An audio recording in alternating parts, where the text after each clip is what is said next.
रियाज माला, संगीत साधकों की डोर। दोस्तों, आज मैं आपसे एक सवाल पूछना चाहता हूँ कि क्या आपके साथ भी ऐसा होता है कि नीचे के सुर बहुत आराम से लग जाते हैं, लेकिन जैसे ही आप ऊपर का पा, ऊपर का धा, ऊपर का नी या फिर आप तार सप्तक का सा लगाते हैं तो आपका गला कस जाता है, आवाज़ फटने लगती है, सुर बिगड़ जाता है या आवाज़ निकलती ही नहीं है। अगर ऐसा होता है तो घबराइए मत, आप अकेले नहीं हैं। लगभग हर बिगनर और हर इंटरमीडिएट सिंगर इस समस्या से गुजरते हैं। लेकिन सबसे बड़ी गलती क्या होती है? सबसे बड़ी गलती होती है लोग यह सोचते हैं कि मेरी आवाज़ ही ऊपर के सुरों के लिए नहीं बनी है, तो यहीं से उनकी प्रगति रुक जाती है। सच्चाई बिल्कुल अलग है। ऊपर के सुर केवल गले की ताकत से नहीं लगते हैं, वे लगते हैं सही सांस से, सही तकनीक से, सही वॉइस प्लेसमेंट से, सही मानसिक तैयारी से और सही महत्वपूर्ण रियाज से। तो आज की इस मास्टर क्लास में मैं सिर्फ आपको केवल समझाऊंगा नहीं, बल्कि अभ्यास भी सिखाऊंगा और ये भी समझाऊंगा कि ऊपर के सुर वास्तव में काम कैसे करते हैं। अगर नींव मजबूत हो गई तो आगे का पूरा सफ़र आपका आसान हो जाएगा। दोस्तों, सबसे पहले तो एक भ्रम दूर करिए कि जब कोई छात्र पहली बार मेरे पास आता है तो लगभग हर दूसरा छात्र यही कहता है कि गुरुजी मेरी आवाज़ ऊपर नहीं जाती है। मैं उनसे एक ही सवाल पूछता हूँ कि क्या आपने कभी सही तरीके से ऊपर के सुरों का अभ्यास किया है? तो अधिकतर विद्यार्थियों का उत्तर होता है कि नहीं, बस कोशिश करता हूँ। यही अंतर है। कोशिश और अभ्यास में बहुत बड़ा फ़र्क होता है, क्योंकि जब आपने पहली बार साइकिल चलाई थी तो क्या पहले दिन बिना गिरे आपने साइकिल चलाई थी? नहीं। पहले संतुलन बनाना आपने सीखा। आपने शुरुआत में आपको डर लगा होगा, आपका संतुलन बिगड़ा होगा, तो पहले आपने संतुलन बनाना सीखा, फिर पैडल को चलाना सीखा, फिर धीरे धीरे आपने मोड़ लेना सीखा होगा, फिर तेज चलाना सीखा होगा और इसके बाद ऐसा करते करते आप अंततः आपका कॉन्फिडेंस बढ़ गया होगा और आप भीड़ में भी साइकिल और बहुत आसानी से आप साइकिल चलाने लग जाते हैं। तो ऊपर के सुर भी बिल्कुल इसी तरीके से सीखे जाते हैं। एक मेरे विद्यार्थी थे, वे हर दिन आधा घंटा केवल ऊंचे सुर लगाने की कोशिश करते थे। हर बार उनकी आवाज़ टूटती थी। उन्होंने सोचा कि शायद मेरी आवाज़ ही खराब है।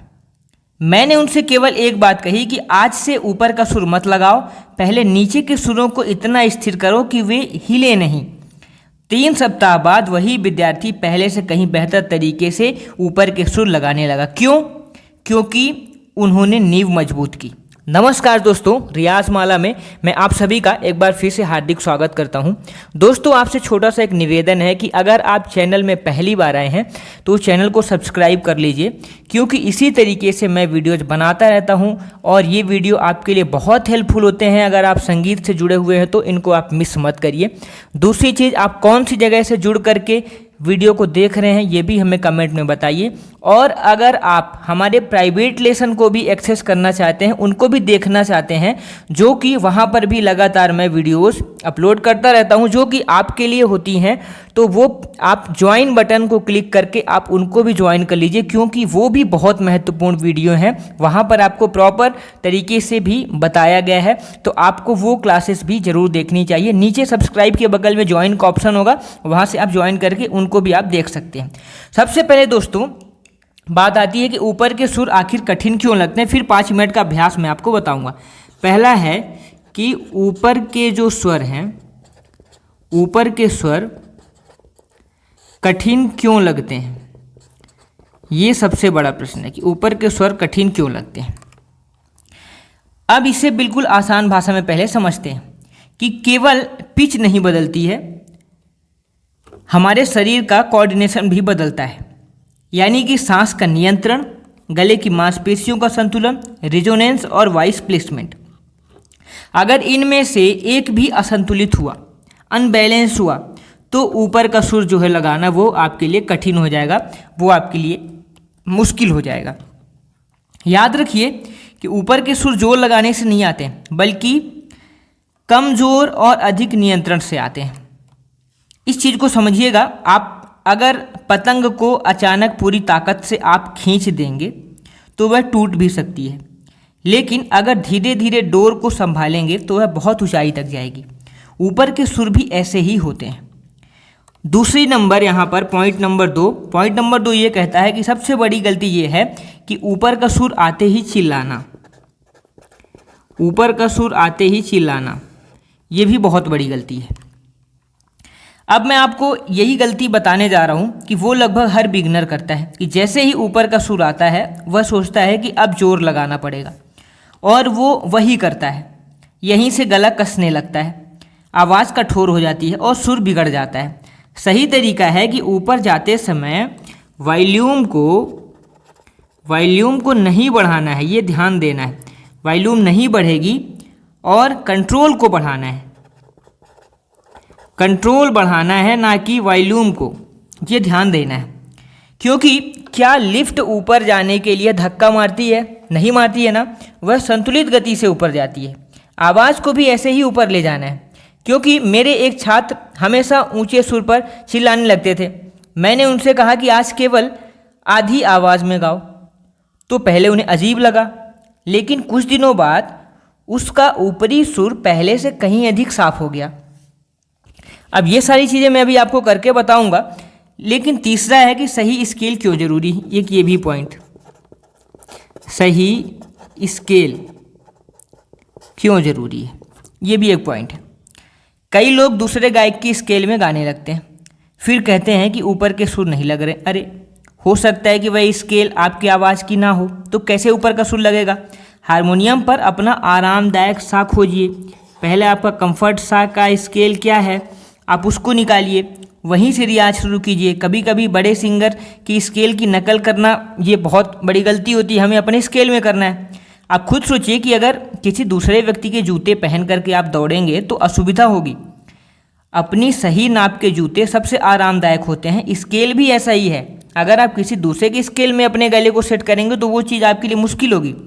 चौथा पॉइंट है कि क्या केवल 5 मिनट का अभ्यास काफ़ी है? ये सबसे ज़रूरी बात, क्या 5 मिनट का अभ्यास जो है वो काफ़ी होगा? ये सवाल आपका होना चाहिए। तो बहुत लोग यही पूछते हैं। इसका उत्तर है कि अगर सही तरीके से किया जाए तो ही 5 मिनट का केंद्रित अभ्यास अक्सर बिना योजना के 30 मिनट से बेहतर होता है। 5 मिनट का मतलब यह नहीं है केवल 5 मिनट ही पूरे दिन रियाज करेंगे। यह विशेष अभ्यास है जो हाई नोट के लिए बनाया गया है। एक पौधा, आप सोचिए कि अगर आप पौधे को रोज़ थोड़ा थोड़ा पानी देंगे तो वह स्वस्थ रहेगा।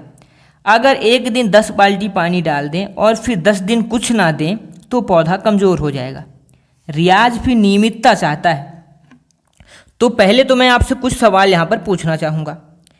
आप अपने मन में इसका उत्तर दीजिए कि क्या आप ऊपर का सुर आते ही आप डर जाते हैं? पहला सवाल। दूसरा, क्या आप चिल्लाने लगते हैं?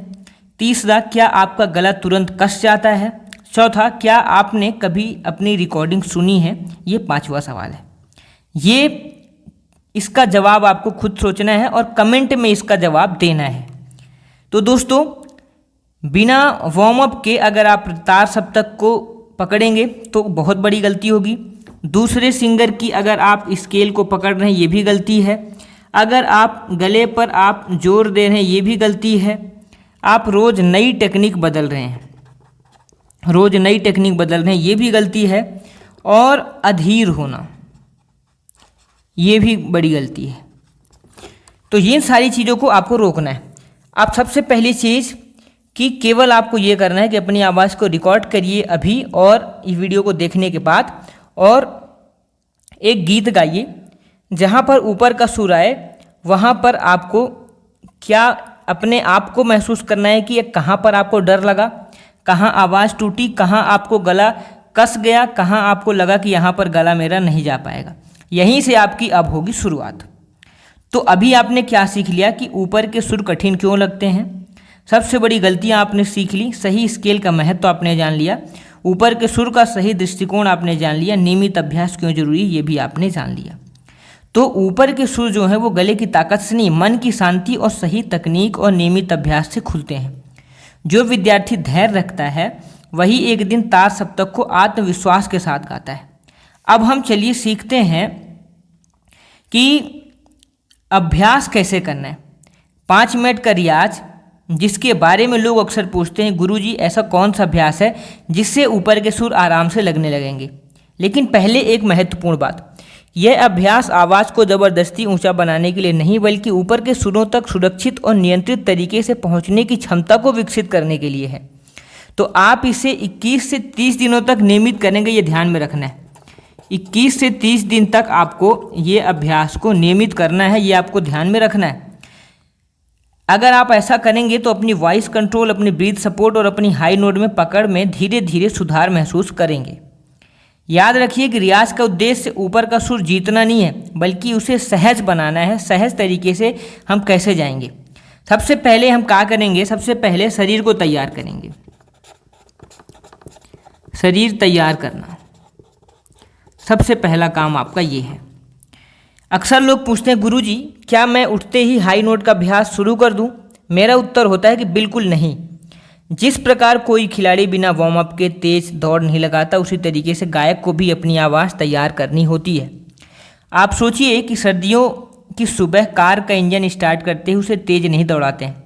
पहले इंजन को थोड़ा समय दिया जाता है, फिर धीरे धीरे गति बढ़ाई जाती है। आपकी आवाज़ भी एक संवेदनशील वाद्य यंत्र है। मेरे एक विद्यार्थी सुबह उठते ही ऊंचे सुर का अभ्यास करते थे। कुछ ही मिनटों बाद गला भारी महसूस होने लगता था। तो मैंने उन्हें पहले वार्म अप और फिर हाई नोट प्रैक्टिस करने को कहा। 2 सप्ताह बाद उन्होंने कहा कि गुरुजी अब ऊपर के सुर पहले से अधिक सहज हो गए हैं और पहले से अधिक आसानी से सुर में लगा पा रहा हूँ। तो पहला मिनट, अब ये 5 मिनट का जो हमने भी आपको बताया, इस 5 मिनट में जो आपका पहला मिनट होगा, पहला मिनट, इस पहले मिनट में आपको क्या करना है? इस पहले मिनट में ऊपर के सुर लगाने की गले से नहीं, बल्कि आपको यहाँ पर सांस की ज़रूरत होती है। और ऊपर के सुर लगाने की शुरुआत गले से नहीं की जाती है, पहले सांस से की जाती है। पहला क्या काम करना है कि सीधे बैठना है, कंधे ढीले रखना है, नाक से 4 सेकंड सांस को लेना है, 2 सेकंड सांस को रोकना है, 8 सेकंड में धीरे धीरे सा की ध्वनि के साथ छोड़ना है। इसे कितनी बार करना है? 5 बार। ये ध्यान आपको रखना है। क्या करना है? पहले आपको 4 सेकंड तक सांस को खींचना है, 2 सेकंड तक रोकना है, फिर 8 सेकंड तक आपको सा सा सा ऐसा बोल करके सांस को ख़त्म करनी है। ये क्रम कितने बार करना है? ये क्रम आपको 5 बार दोहराना है। क्यों जरूरी है? क्योंकि जब सांस नियंत्रित होती है तो ऊंचे सुरों पर भी आवाज़ अधिक स्थिर हो जाती है। आप खुद सोचिए कि एक गुब्बारा में हवा बहुत तेज मारेंगे तो फट सकता है, अगर संतुलित भरेंगे तो सही आकार लेगा। सांस का नियंत्रण भी बिल्कुल ऐसा ही होता है। दूसरा मिनट क्या कहता है? दूसरे मिनट में आपको गले को जगाने का समय है। ये गले को जगाना है। यहाँ पर अब हम क्या करेंगे कि माँ बोलेंगे बहुत हल्की आवाज़ में। आप हम भी बोल सकते हैं, हम का अभ्यास भी यहाँ पर आप कर सकते हैं बहुत हल्की आवाज़ में। ये ध्यान देना है, जोर नहीं लगाना है, गले को कसना नहीं है। चेहरे पर हल्का सा कंपन वाइब्रेशन महसूस करने की कोशिश करें। क्योंकि आप खुद सोचिए कि पुराने रेडियो में सही स्टेशन पकड़ाने के लिए धीरे धीरे नॉब घुमानी पड़ती थी। एकदम तेज घुमाने से स्टेशन नहीं मिलता था। आवाज़ को भी ऐसे ही धीरे धीरे ट्यून करना पड़ता है। जब छात्र हमिंग छोड़ करके सीधे गाना शुरू करते हैं तो उनकी आवाज़ शुरुआत में भारी और आवाज़ बंद होने लगती, जो कि ऐसा मेरे विद्यार्थी के साथ होता था। तो जब उसने केवल 2 मिनट हमिंग करना चालू कर दिया तो उसकी शुरुआत पहले से अधिक खुली हुई सुनाई देने लगी। अब तीसरा मिनट क्या करना है? तीसरा मिनट दोस्तों, तीसरे मिनट में हारमोनियम पर अपना आरामदायक सा लगाना है। आपने स्केल डिसाइड कर लिया, अब आपको सा लगाना है। अब इस सा को लगाने के बाद जितनी देर तक बिना तनाव के आप खींच सकें, आपको इसको सा को खींचना है। जितनी देर तक बिना तनाव के आप सा खींच सकते हैं उतनी देर तक आपको सा को खींचना है। फिर सांस लेना है और फिर दोबारा दोहराना है। ये क्रम आपको कम से कम 3 से 4 बार आपको करना है। इसके बाद हारमोनियम पर क्या पैटर्न गाना है? सा पहले, दूसरा सारे सा, तीसरा सारे गा रे सा, चौथा सा रे गा मा गा रे सा। ये पैटर्न आपको दोहराना है और फिर हर सुर को स्पष्ट बोलना है। सुर स्पष्ट होने चाहिए। कैसे भी मैं आपको यहाँ पर करके एक बार बता देता हूँ।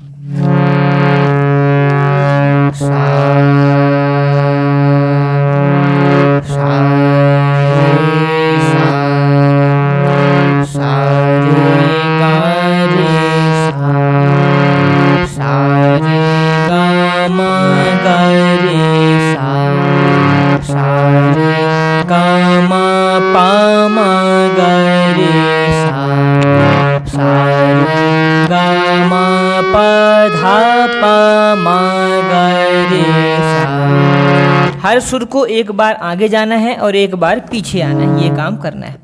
क्योंकि आप सोचिए कि जब हवा तेज होती है तो दीपक की लौ कांपती है, जब हवा स्थिर होगी तो लौ सीधी रहेगी। लॉन्ग नोट प्रैक्टिस आपकी आवाज़ को उसी स्थिर लौ की तरह बनाती है। चौथा मिनट धीरे धीरे ऊपर चढ़ना है। चौथा मिनट धीरे धीरे ऊपर चढ़ना है, ये चौथा मिनट है। और ये सबसे महत्वपूर्ण अभ्यास है। एकदम ऊपर नहीं जाना है, क्रम से जाना है। पहले सा, फिर रे, फिर गा, फिर मा, हर सुर को समय दे करके। फिर आप पा और धा, लेकिन पहले एक बार मा से वापस गा में आएंगे, गा से रे में आएंगे, रे से सा में आएंगे। फिर क्रम से बढ़ेंगे, सा रे गा मा पा धा नी सा। जब यह सहज लगे तब सा रे गा मा पा धा नी सा इन सुर के ऊपर भी जाएं। अगर किसी सुर पर तनाव हो तो वहीं रुक जाएं। दोस्तों, कोई भी पर्वतारोही एक छलांग में शिखर तक नहीं पहुंचता है, वह एक एक कदम रखता है। ऊपरी सुर भी एक एक कदम से ही आते हैं। मेरे एक विद्यार्थी हर दिन सीधे तार सा लगाने की कोशिश करते थे। मैंने उन्हें केवल माँ तक रुकने को कहा। कुछ दिनों बाद पा सहज हो गया, फिर धा, धीरे धीरे उनकी रेंज भी बढ़ गई। तो ये काम आपको करना है। अब जो अगला 5वां मिनट है, इस 5वें मिनट में केवल अपनी आरामदायक सीमा के एक सुर ऊपर जाना है। अगर आप पा तक सहज हैं तो केवल धा को हल्के से छुएंगे और उसे छू करके पकड़ करके खींचने की कोशिश नहीं करेंगे। आज नहीं होगा, वो कल होगा। लेकिन आपको अगर मान लीजिए कि आपका गला पा तक जाता है तो आप 2 दिन 3 दिन बाद हल्का सा धा को आप केवल क्या करेंगे, केवल उसको छूने की कोशिश करेंगे। मामूली आप छुएंगे, खींचेंगे नहीं। अगर गला धा तक जा रहा है तो नी को करेंगे, नी में अगर जा रहा है तो तार सा को छू करके आ जाएंगे। ऐसा हम 1-2 दिन तक करेंगे। क्योंकि नदी पार करते समय हर पत्थर पर संतुलन बना करके कदम आप रखते हैं, ये आपको ध्यान में होगा। अगर आप जल्दबाजी करेंगे तो गिरने का डर रहेगा। इसलिए ऊपरी सुरों में भी संतुलन सबसे ज़्यादा जरूरी है। पहले आप उनको महसूस करना सीखिए, आप उनको फील करिए, इसके बाद तो आप खुद भी वहाँ तक रास्ता तय कर पाएंगे। तो शुरुआत में ही तार सब तक गाना, ये सबसे बड़ी गलती। गले पर जोर लगाना, दूसरे की स्केल को कॉपी करना, बहुत बड़ी गलती। दर्द के बावजूद अभ्यास को जारी रखना, ये बहुत बड़ी गलती। हर दिन नई तकनीक अपनाना, ये भी बहुत बड़ी गलती। तो रोज़ यही 5 मिनट का क्रम अपनी रिकॉर्डिंग को सुने, धीरे धीरे रेंज बढ़ाएं। यदि गला थका हो तो आराम करें। तो पहले 1 मिनट में क्या करना है, डीप ब्रीदिंग। 1 मिनट में आपको क्या करना है, डीप ब्रीदिंग करनी है। फिर अगला 1 मिनट आपको हमिंग करनी है। फिर आपको क्या करना है, अगला 1 मिनट लॉन्ग सा, ये भी चीज़ को ध्यान में रखना है, लॉन्ग सा करना है। 3 मिनट का हो गया काम। फिर चौथे मिनट में क्या करना है, स्लो अलंकार, स्लो अलंकार करना है। फिर आपका जो 1 मिनट बचता है उसमें हाई नोट को टच करना है। अभी हमने आपको बताया, हाई नोट को केवल टच करके चले आना है। यही क्रम आपको रोज़ करना है। तो अगले 21 दिनों तक आपको रोज़ ये 5 मिनट का अभ्यास करना है। हर तीसरे दिन अपनी रिकॉर्डिंग को सुनना है और डायरी में लिखना है कि आज सबसे सहज सुर कौन सा लगा, कहाँ पर तनाव महसूस हुआ, क्या पिछले सप्ताह से थोड़ा ज़्यादा सुधार हुआ। तो दोस्तों, अभी आपने क्या सीखा कि 5 मिनट का पूरा हाई नोट रूटीन, हारमोनियम पर अभ्यास का क्रम, कहाँ रुकना है, कहाँ आगे बढ़ना है, गले पर दबाव को कैसे बचाना है। तो ऊपर के जो अभी हमने आपको सारी चीज़ें बताई, तो ऊपर के सुर किसी एक दिन की जीत नहीं है, बल्कि हर दिन की छोटी छोटी सफलताओं का परिणाम है। जो विद्यार्थी जल्दबाजी में छोड़ करके सही तकनीक को नहीं अपनाता है वह हमेशा परेशान रहता है। अगर विद्यार्थी जल्दबाजी छोड़ करके सही तकनीक अपना लेता है वही ऊंचे सुर तक बिना डर और बिना तनाव के पहुंचता है। तो दोस्तों ये सबसे बड़ा तरीका होता है।